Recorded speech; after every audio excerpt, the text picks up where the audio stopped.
কেন্দ্রীয় অফিস উদ্বোধনকে কেন্দ্র করে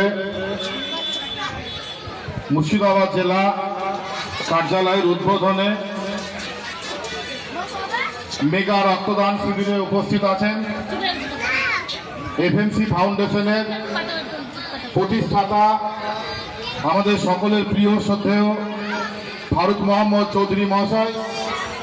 মঞ্চে আছেন বিশিষ্ট ব্যক্তিবর্গ, বিশিষ্ট স্বেচ্ছাসেবক, মুর্শিদাবাদ জেলার বিভিন্ন প্রান্ত থেকে আসা স্বেচ্ছাসেবী সংস্থার বিভিন্ন রক্ত যোদ্ধাগণ উপস্থিত আছেন।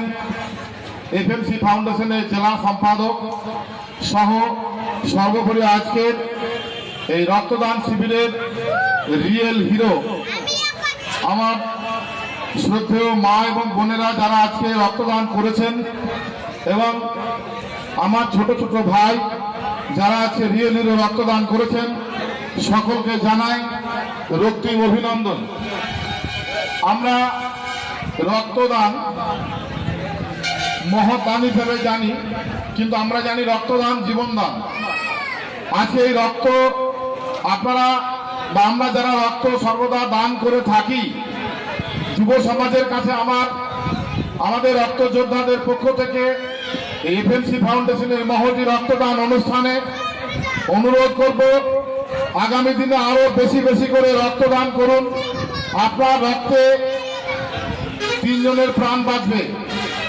অন কল ব্লাড ডোনেশনে প্রশ্নচিহ্ন থেকেই যায়, তাই আমরা চাইব রক্তদান শিবিরে আরো বেশি বেশি করে মানুষকে উদ্বুদ্ধ করে মোটিভেশন করে অ্যাওয়ারনেস প্রোগ্রামের মাধ্যমে রক্তদান শিবির আমাদের জেলায় বাড়াতে হবে। কারণ আপনারা জানেন কিনা আমি জানি না, আমাদের জেলায় বিশেষ করে পূর্ব প্রান্তে ডোমকল মহকুমা এলাকায় 2019 সালে যেখানে শতাধিক থ্যালাসেমিয়া আক্রান্ত মানুষ শিশু সহ আক্রান্তের সংখ্যা ছিল, আজকের দিনে দাঁড়িয়ে সেটা 300+। যেভাবে থ্যালাসেমিয়া আক্রান্তের সংখ্যা বাড়ছে, এই থ্যালাসেমিয়া আক্রান্তের সংখ্যা যেভাবে বেড়েই চলেছে, আগামী দিনে প্রতি 1000 মানুষ পিছু একজন করে আক্রান্ত হওয়ার সম্ভাবনা আছে। তখন আমাদের ব্যাপারটা আমাদের আয়ত্তের বাইরে বেরিয়ে যেতে পারে। অর্থাৎ থ্যালাসেমিয়া সম্পর্কে আমাদেরকে অ্যাওয়ারনেস প্রোগ্রাম নিতে হবে এবং রক্তের স্বল্পতা, যে রক্তের অপচয় যেগুলো হচ্ছে সেটাকে আমাদেরকে বন্ধ করতে হবে। বিশেষ করে বাল্য বিবাহ দেওয়া যাবে না, বাল্য বিবাহের উপরে অ্যাওয়ারনেস প্রোগ্রাম নিতে হবে।